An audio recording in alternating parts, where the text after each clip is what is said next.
Once you get started, you just can't stop, man. The upgrades just kept rolling in. I kept getting ideas and we just kept rolling with it. I'm so happy with the way this has come out so far today, though.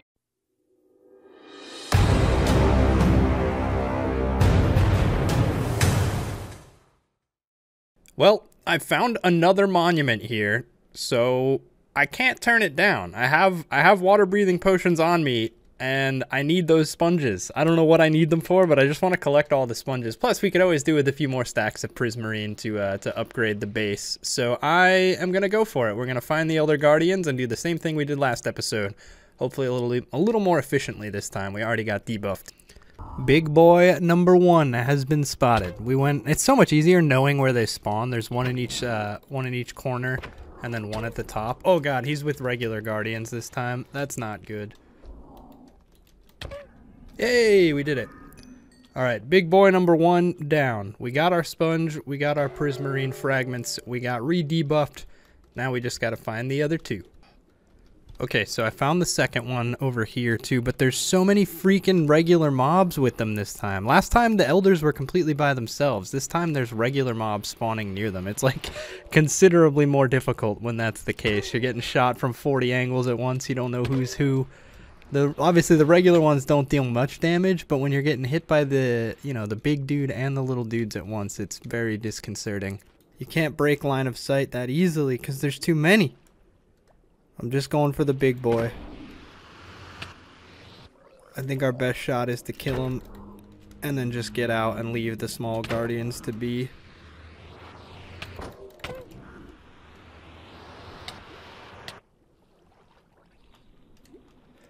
Okay, regroup. This really is no joke, dude. This is like so much harder than it was last time. It's actually kind of unreal. Yes! Okay, we got number 2. Jesus, that was so insanely annoying and difficult.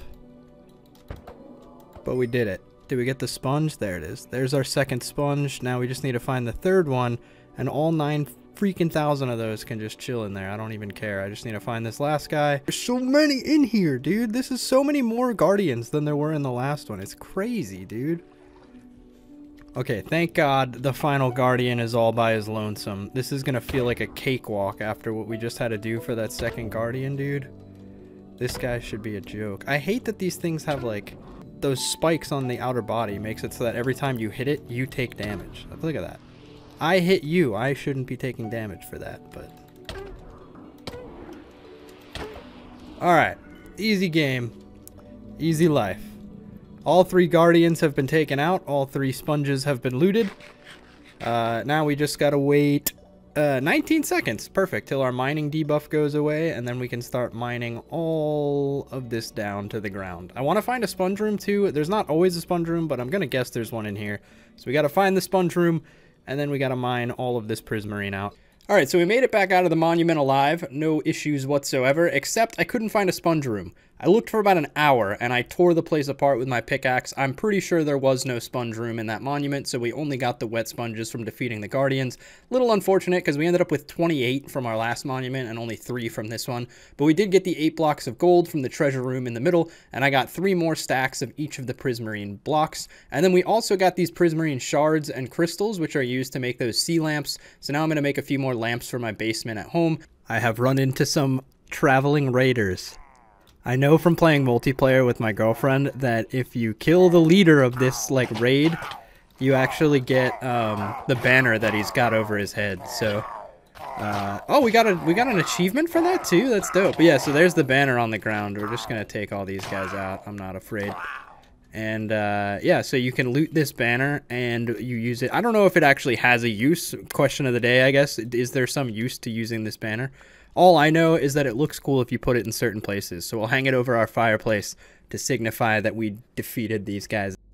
Alright, we used those blocks to spruce up the basement a little. First of all, there was a comment on the last video that pointed out that the wall over here was not symmetrical. There was 1 extra block on the left and not on the right of the fireplace. It really bothered me after they pointed it out. So I dug everything 1 square further over and readjusted this right-hand side so that there would be 3 bricks on either side of the fireplace.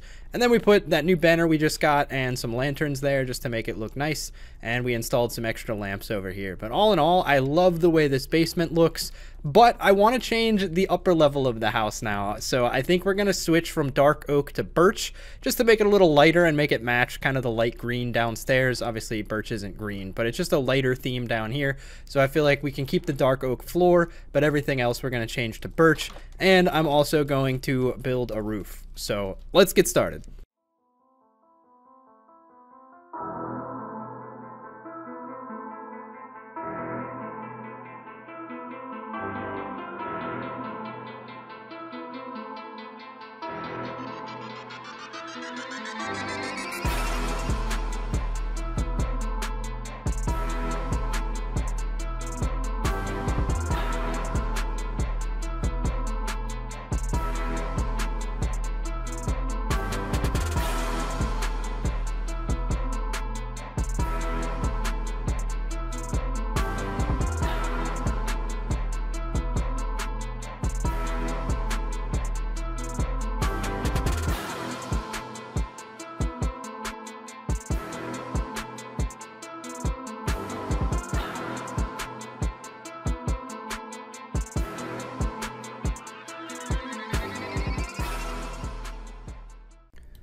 Alright, since we're in the mood to kind of make things look prettier, I figured instead of just doing the house, why not do outside around the outside of the house as well?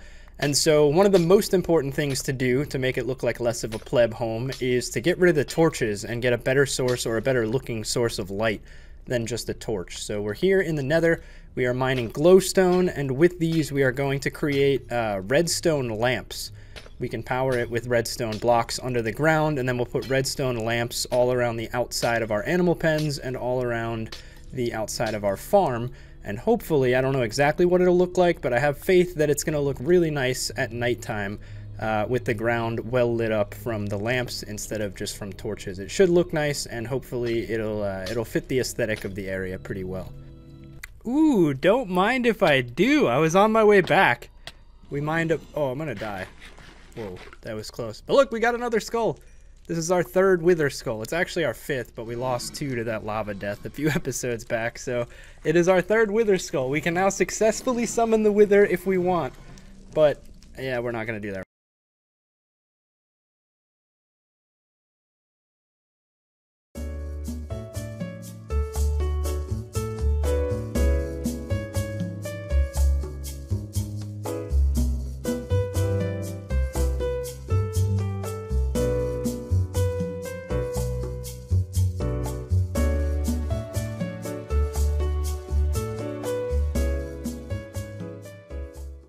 Alright, once you get started, you just can't stop, man. The upgrades just kept rolling in. I kept getting ideas and we just kept rolling with it. I'm so happy with the way this has come out so far today, though. What do you guys think? This is our new house. We put the roof on, and obviously we used 2 darker colored logs for the roof. We're using spruce and oak, and then obviously the house itself is made out of birch. Put some campfires out front. I used a shovel to dig a little path. Just take the top off the grass leading into all the animal pens and to the farm and to the nether shed. Put lanterns out in front of it, and then around back we did our first redstone contraption. Not really much of a contraption, just placing redstone under the ground so that we could put redstone lanterns on top of it to keep the back of our farm and our animal pens lit. Did a little bit of excavation because I wasn't really a big fan of that dirt building, so we just go straight down now into the mine shaft. Come around to the other side, and we got the nether shed and the farm. It looks amazing.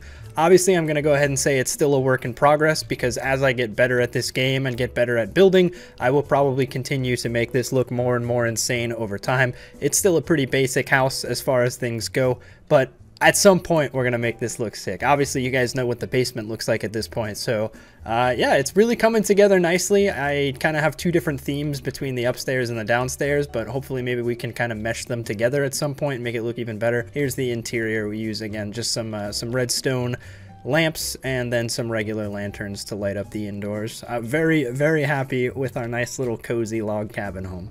Okay, so I just spent like 4 hours putting this add-on to our roof, and I'm so proud of it, man. I got the inspiration from a guy called Brian on YouTube. I'll actually leave the link in the description to the video that I saw. But when looking at my roof, it just felt a little bit too basic, you know? I really like that I used the different color logs to make the roof, but when looking at it from both sides, it was just like a giant triangle from the top down. So I wanted to add something to it, and so I started looking up build videos for roofs, and I found Brian's video where he added this little, I think he called it like a dormer, but basically just a little extra room at the top. We put some lanterns in it so that it glows from the hillside at nighttime as well. It looks really, really nice, but it took me so long to do properly, even following the way that he did it in the video. At first, I had it coming all the way down to the bottom, and then it just didn't look right because it wasn't centered on the roof. Then I moved it up too high. At one point, I had it one block too far to the right. It just took me so long to get this just right, but now we have a little added on room right in the center of our roof, and it looks so good, man. I'm so happy with the way this came out. What do you guys think? I won't lie, I am so disappointed in myself. I just rebuilt this entire basement because I didn't check, like an idiot, the light level down here, and there was one square that was a 7 of light, and a creeper spawned in my basement. I had no idea he was here, so I climbed down the ladder like normal, turned around, and a creeper exploded in my face. As a result, it took out all of this stuff over here, so I lost these sea lanterns. When sea lanterns break, they don't give you all the resources for the sea lanterns, they just give you the prismarine crystals, I think, so you need to go get the shards yourself. Very, very disappointing because I don't have enough to make more, so we gotta go get 5 blocks worth of prismarine shards from one of those ocean monuments, or from, I guess, anywhere that we can find sea lanterns, and then we'll be able to repair it. But I am very disappointed with that loss. I just threw lanterns everywhere for now, put some glowstone in the floor as well to match the stuff at the top. We'll probably put sea lanterns here to match the sea lanterns up top, but yeah, now everything is more than well lit enough.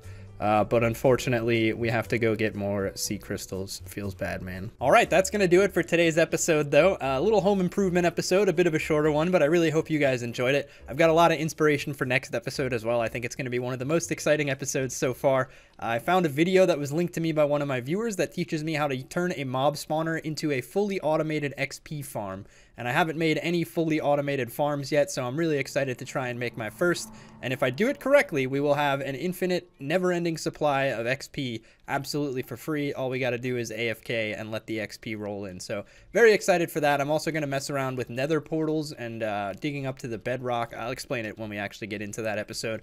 But yeah, for now, just know next episode's going to be dope, and I hope you guys will enjoy it. Make sure you leave a like on this video if you did enjoy. Let's try to get this video to 50 likes. It would be awesome if we get my first Minecraft video ever to 50 likes. Also, make sure you subscribe if you're new. About 85% of the people that watch my videos are not subscribed, so it would mean a lot if you hit that button so that you get notified when future content comes out. But other than that, appreciate you watching as always. Have a great rest of your day, and I will see you next time.